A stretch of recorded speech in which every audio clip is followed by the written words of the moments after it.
বৃষ্টি তো এখন প্রায়ই হচ্ছে, আর বৃষ্টির পর জানলা দিয়ে বাইরের দিকে তাকিয়েছিলাম, তখন দেখি পাশের বাড়ির দরজায় একটা এত বড় কচ্ছপ। আগে এত বড় কচ্ছপ দেখিনি। কচ্ছপের জীবন দেখো, ধৈর্য, স্থিরতা, আত্মবিশ্বাসের একটা উদাহরণ। আমাদের পৃথিবীটা যতই ব্যস্ত থাকুক, কচ্ছপ কখনো তাড়াহুড়ো করে না। ঠিক বললাম কি না বন্ধুরা? সে জানে ধীর গতিতে সঠিক লক্ষ্যে পৌঁছানো যায়, কারণ আসল জেতা হলো শেষ পর্যন্ত টিকে থাকা। সফল হতে গেলে দৌড়ানোর দরকার নেই, কচ্ছপের মতো ধৈর্য ধরে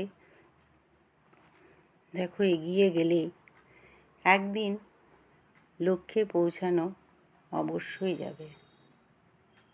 কচ্ছপের মতো জীবন গড়ো, ধীর স্থির, কিন্তু সবসময় অগ্রগতির পথে। তোমরা কে কে এত বড় কচ্ছপ দেখেছো আমাকে কমেন্ট করে জানিও।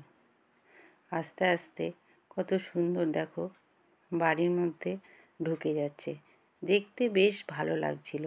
তাই ভিডিও না করে আর থাকতে পারলাম না, তোমাদেরকে দেখাবো বলে।